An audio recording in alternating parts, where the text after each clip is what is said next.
Olá, estamos juntos para mais um programa Ciência e Fé. Na Bíblia, a lei de Deus ao antigo Israel tratava de alguns problemas econômicos que ainda desafiam a sociedade de hoje. Fé e finanças é o tema deste programa.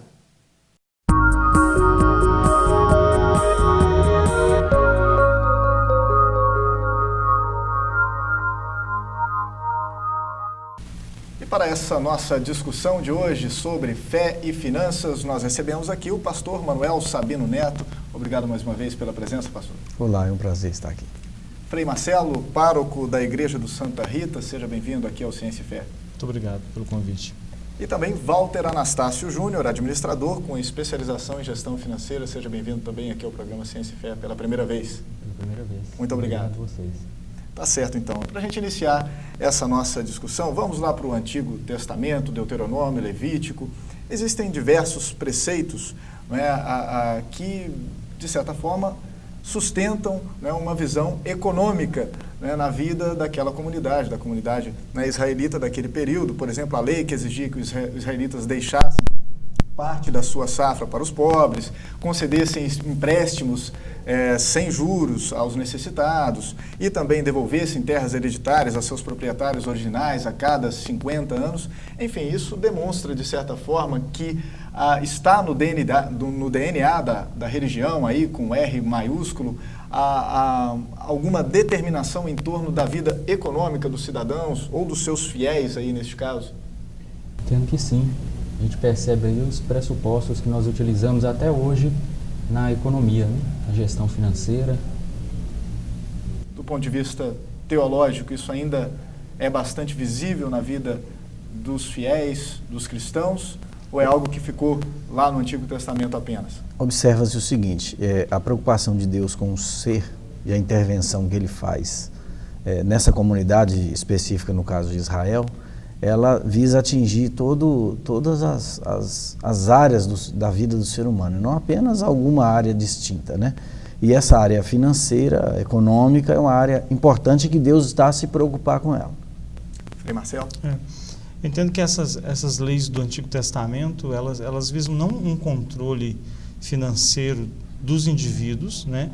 Mas uma preocupação de Deus com todos e com o bem-estar de todos, cuidando, né, para que cada um tenha uma segurança financeira, ou seja, que os ricos não se tornem cada vez mais ricos à custa da exploração dos mais pobres, né, mas que haja uma equiparidade aí entre eles, entre os membros desta religião, dessa família.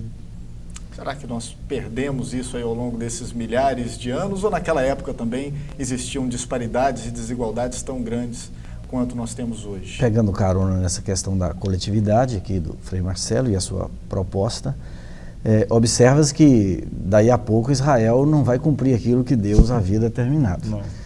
Então os profetas, que a propósito deveria falar ao sacerdote, que originalmente já saberia a vontade de Deus, mas chega um momento em que o sacerdote não conhece a vontade de Deus e o rei muito menos. Então Deus usará os profetas para falar com o povo.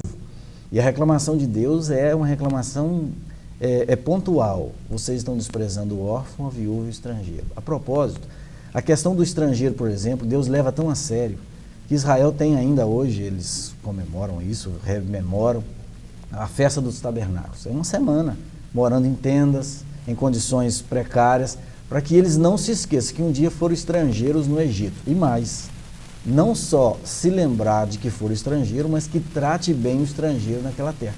Então a preocupação de Deus ali é um negócio de se estudar mesmo e de se tirar lições para a nossa vida moderna. A despeito aí das determinações aí em torno, né, da vida econômica pela religião, essas relações nos dias de hoje se baseiam muito, né, e são intermediadas pelo Estado. O Estado é que tem essa função. Na comunidade moderna, o homem atribuiu ao Estado essa condição, né, de buscar o equilíbrio. Então, o bem-estar da sociedade, teoricamente, seria uma obrigação do Estado, né? Ele arrecada os recursos e proporciona aí o bem-estar da maioria, porque se a gente deixasse para a iniciativa privada, por exemplo, uma organização poderia não se preocupar com a situação de um indivíduo. Se ele está faltando saúde, educação, para essa organização seria indiferente. Então, na comunidade que nós vivemos, nos tempos de hoje, a gente tem um Estado, teoricamente, com esse papel, né? Tentar buscar esse equilíbrio. Para a gente, então, trazer... Pois não? Eu acho que dentro da religião, né, do que permanece hoje mais claro, mais visível, das leis do Antigo Testamento sobre finanças, eu acho que é a questão do dízimo. É a mais clara, é a que permanece até hoje, né? Essa contribuição sagrada, né? Essa devolução sagrada que o fiel dá espontaneamente, né? Para manutenção, para as obras de evangelização, né?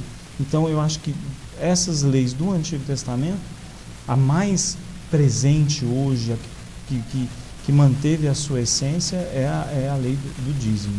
É até bom interessante perceber isso. A gente ter tocado nesse assunto, que certamente é um dos mais polêmicos hoje no seio da sociedade como um todo, porque sempre há essa dúvida em torno do dízimo e principalmente, né, dessas propostas religiosas que exploram, né, desse ideal economicista, vamos dizer assim, mais da fé, de uma forma mais veemente, né, isso fica mais visível e as pessoas questionam muito. Poxa, eu sou obrigado, não é, se eu participo de uma religião X ou Y, eu sou obrigado a dar 10%, né, dos meus rendimentos para a igreja. Existe na Bíblia respaldo para isso, né, para que haja uma obrigatoriedade, ou isso é algo voluntário, como dito pelo Frei Marcelo? Nós temos que observar o seguinte, aí nós já estamos saindo do antigo Israel para a modernidade, que é o papel de fato do pregador. Pegar o fundamento teológico e colocar aquilo na homilia, na homilética, para apresentar para as pessoas de hoje aquelas questões éticas relevantes. Porque nós não podemos ler a Bíblia, ler e ficar lá onde ela está, e nós temos que trazer para o nosso cotidiano. Para Israel, o dízimo, ele era uma aliança. Se Israel obedecesse a Deus, seria abençoado financeiramente. Essas promessas, elas não são repetidas nesse mesmo nível para a igreja. A igreja cristã, ela vive num outro contexto. Não que ela não possa ser abençoada. Eu vejo a questão financeira como algo complexo, quando nós olhamos o Novo Testamento e vemos as pessoas perdendo ao invés de ganhar qualquer coisa. É óbvio que ali é um contexto de perseguição, e diferente do nosso contexto. Então, como adaptar isso? Israel serve de bom exemplo para nós, mas não em tudo, não de todas as maneiras. E a própria igreja primitiva tem que ser feito também uma consideração em relação àquele contexto da igreja primitiva para o contexto nosso hoje, sem perder a questão dos valores. Frei Marcelo colocou um fundamento aqui que é o fundamento teológico, que é a valorização e essa valorização da pessoa humana contra a exploração, que é um negócio nosso. Nós, seres humanos, a teologia reformada bate muito nisso, nós já nascemos em pecado. Então, o nosso sentimento, o nosso entendimento é explorador mesmo, explorativo. Então, a igreja e a sociedade precisa valorizar isso. Em relação a dízimo, há uma diferença, portanto, de aliança para algo dentro da igreja cristã. Dentro da igreja cristã, as ofertas devem ser pontuais, proporcionais e elas devem ser continuadas. Então, nada mais, digamos para nós assim, exemplar do que o dízimo. É algo proporcional, contínuo, e ele vem para atender ali aquela comunidade. O problema é, será que nós estamos usando esses recursos para atender os anseios da comunidade ou anseio de alguns líderes, de alguns grupos? Aí entra uma dificuldade maior para os nossos dias, né? Na visão também do Frei, a instituição do dízimo é válida ainda para os dias de hoje? Claro que é. E tem que ser, porque é sagrada, né? Nós entendemos o dízimo como essa aliança sagrada com Deus e como o meu contributo para o funcionamento da minha própria religião, né? Se eu participo, eu me sinto na obrigação de colaborar também, né? De ajudar. Eu não posso só ser um usuário sem me colocar também ali como facilitador dessas coisas, né? Mas nós entendemos que contribui quem quiser, né? Pela grandeza ou pequenez do coração, né? Então, a base não é uma taxa fixada, 10% do total da sua quase como se fosse uma taxa sobre o imposto de renda. Não é isso, né? mas é uma doação de coração, na medida da abertura para a religião, para Deus, para as coisas sagradas, para a importância e para a aplicabilidade dessas finanças, né, no âmbito da fé. Né, a manutenção das igrejas, no nosso caso, a manutenção dos evangelizadores, sejam eles padres, diáconos, leigos engajados, etc.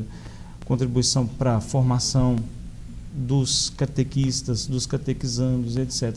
Tudo isso gira em torno da própria igreja, né?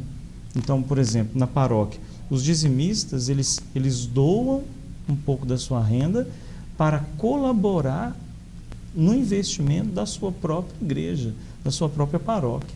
Então, eles veem isso retornando para eles mesmos, né?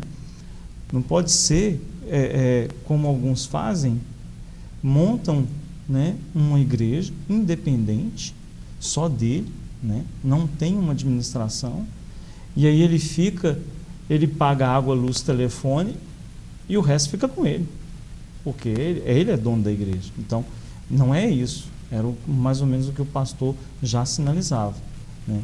Para nós, não. Esse dinheiro é um dinheiro comum, o dinheiro do dízimo é um dinheiro comum aos fiéis, né? Nós somos meros administradores disso, mas não é nosso.